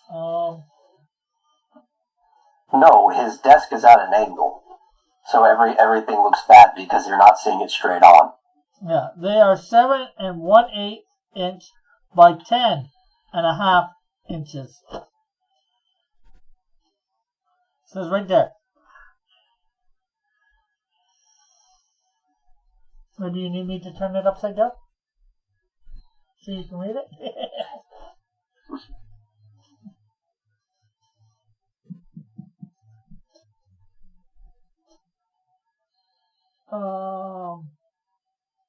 Artery says, having a hard time figuring out live streaming these days.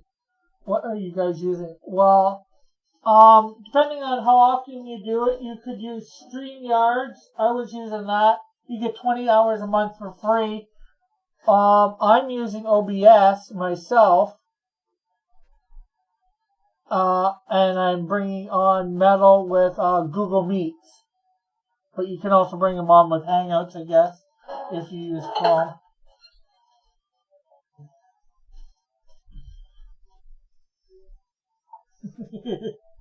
Tiller says, I saw the measurements on that. Idiot like Timothy here.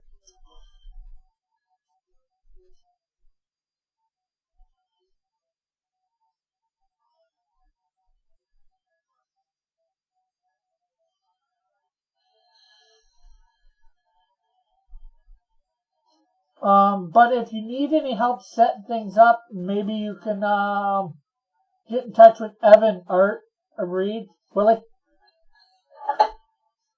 You're just trying to pawn Evan off on other people. Yep.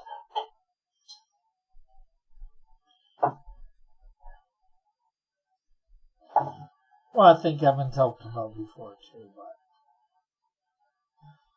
Or I can help you a little if you want. Not quite as good as Evan.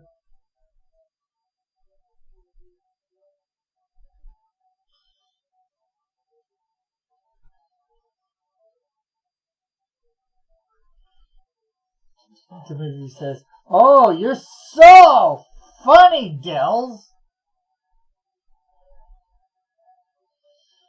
Can you detect the sarcasm here?"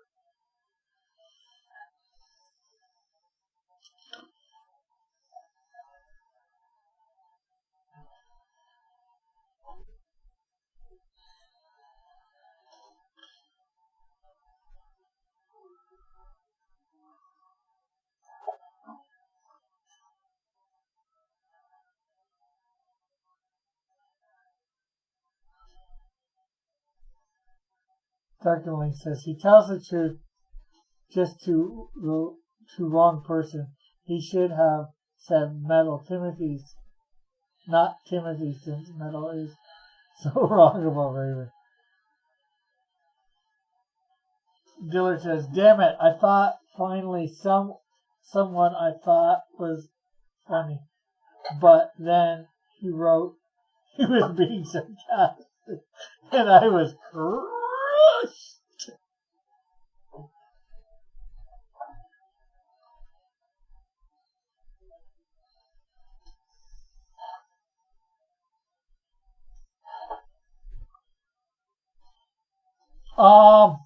So John, you want to do another day of those thumbnail things for Snowdrift number 1? Not today, obviously, but in the future. In the next couple of days or whatever. Or maybe we can make it a thing. Thumbnailing with Dillard.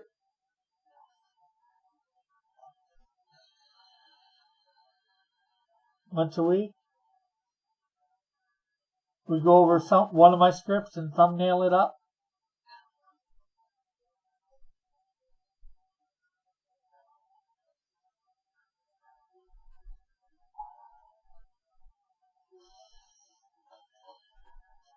Darkling says we need Cult of Raven Comic Shop Part 3 before I can't remember where we left off. I think he's working on number 3 already. Oh, if he has any material. The problem is he doesn't have any material. I thought he did something was doing for something outside the shop.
And nobody's saying anything in the chat now.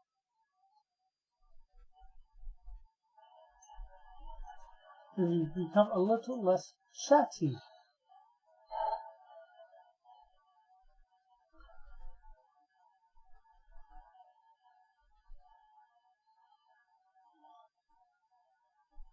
So I always forget, since her name sounds like just if a liger was a chick.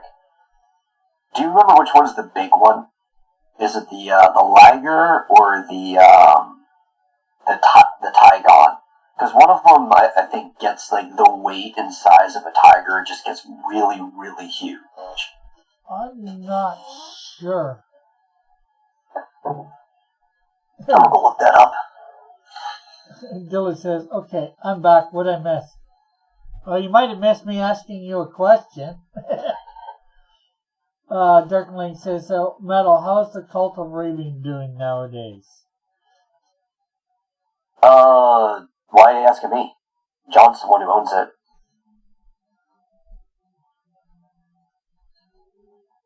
He owns the name, but he doesn't. Does he own the Discord or the Twitter DMs?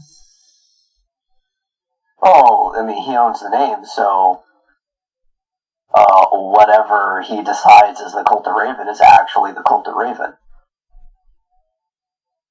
I guess so, true. Oh, it's the Liger. Ligers get bigger. Good, he says, "Are you missing me?" And I asked, what Dillard, that's what question I said. I asked the question of, did you want to do, not right now, but maybe someday this week or next week, another thing of doing the thumbnails on Snowdrift #1? Or maybe even make it a thing once a week, thumbnailing with Dillard. Go over whatever book of mine and do thumbnails for it.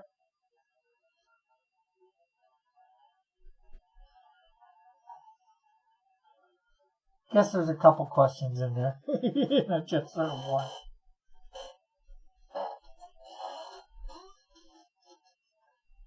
And Dillard says, "Yes, I do."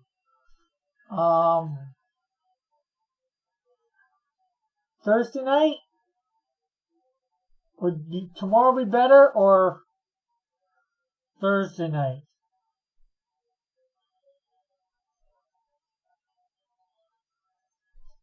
Or some other night?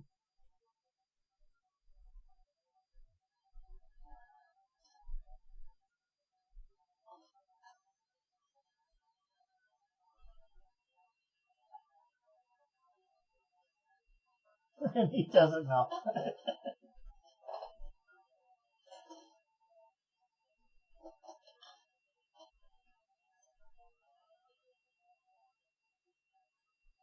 Well, find out, figure it out, let me know. Oh, Thursday sounds good.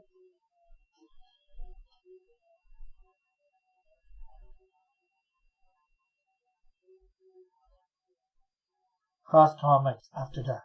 Thumbnailing with Dillard. You're going to have to go make a thumbnail for those thumbnails. Yeah. Or for that thing, yeah. I'm going to have to thumbnail the thumbnailing. I'm going to have to nail it.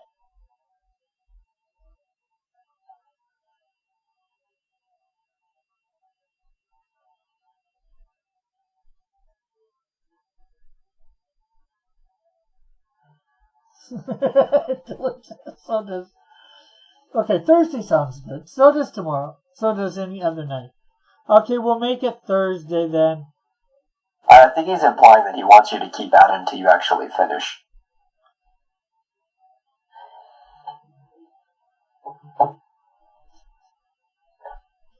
Yeah.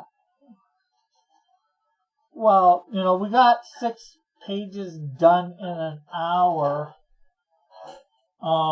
Without me, with me putting on the spot.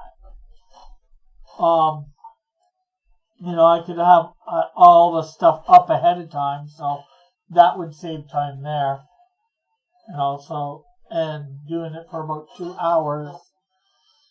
If you go by the 6 per hour, possibly, then that'd be another 12 pages, so that would put us at 18, leaving another 5 pages, so another night for that, plus maybe getting into another book, possibly.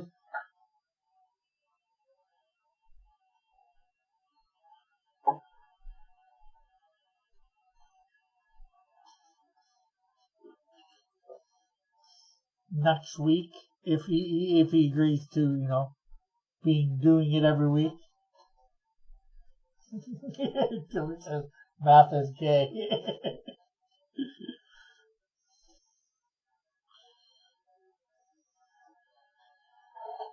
But then again, because might be a little bit more prepared, could go faster than that, and we could get the whole book done Thursday, and then maybe next week go on to another one. Again, that's if. Well, if you really want to be prepared, you should do what I told you to do and revisit the script and make sure all your stuff are paneled out. Yeah.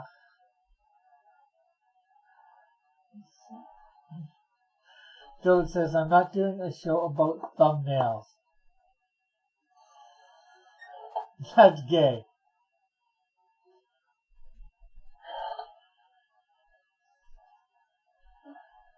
Where we thumbnail out a book, you do drawing what's going through my head, or trying to.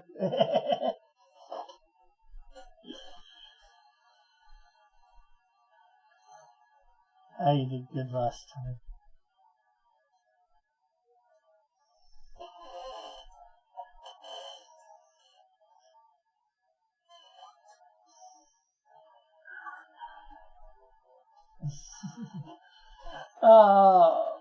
Darkling says Dillard can't spell right, but can he spell left?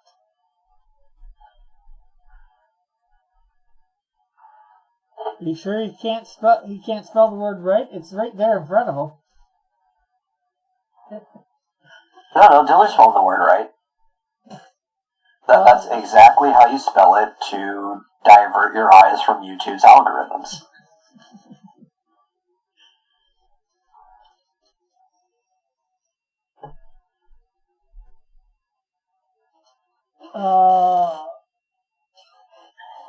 Philip says, if you do that, what Metal said, we could actually take time to consider angles and flow and composition.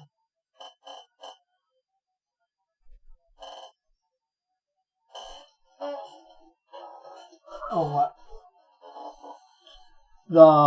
Yeah, because we did talk about this before. Getting something paneled out. When it says, panels 1 through 3 or whatever. Yeah. I could possibly do that ahead of time, the day of.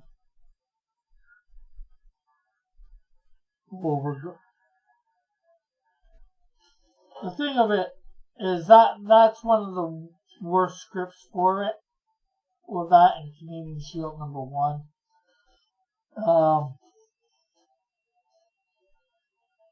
I'm not sure how much you checked out the other scripts on my Facebook, but they get better, not better as in not so bad with that stuff.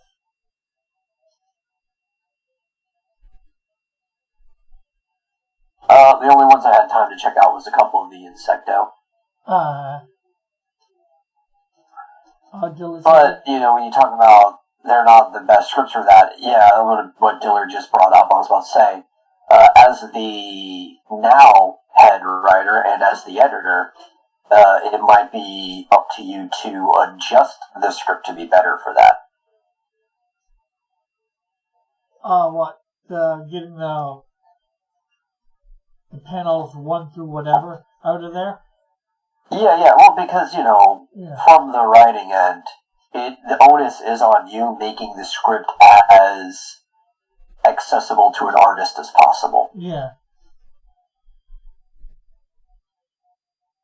Maybe go through it with not so much myself in mind or whatever. Yeah. Because probably that when except for, like I said, I won't. Canadian Shield #1, Snowdrift #1. I probably gave it to my friend to write, but he wasn't really into comics. I was trying to get him in because getting people in, and well, it didn't work. It seemed like a good idea at the time, but the devil says, "I know I don't read your crummy scripts." I wasn't talking to you about the script reading. I was talking to Metal. I knew you wouldn't read them. Yeah, because this is what we were going over, I think Friday was the last time we were on that wasn't talking about. Yeah. Yeah, and that was afterwards. And he'd say he'd be okay with doing the thumbnailing, but he doesn't want to get on a schedule of doing it.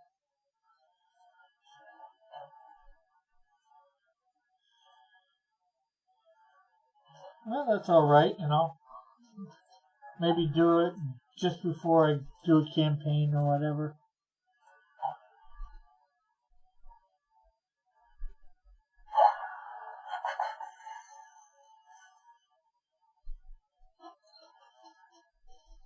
Dark Link asks, wait, is Metal done his manga?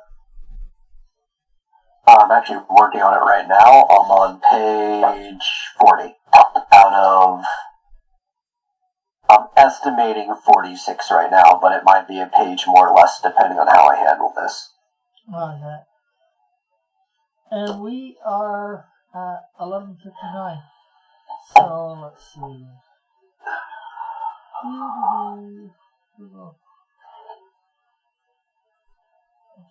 Off there. What?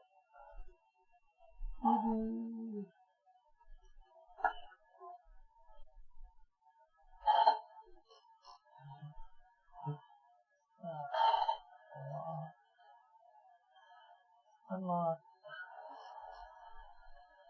Transform. Okay, so you want to promote Metal? Oh, I already started. StyleMissChaos.com. Speaking of that manga, it should still be the very first thing on the website. When you go there, you can see all 39 completed pages so far of the probably 46-page comic right there in a single gallery at the top. You can also go and see the archives of everything else I've worked on so far.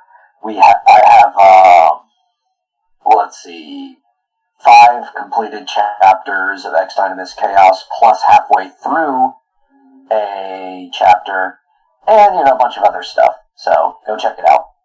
Okay.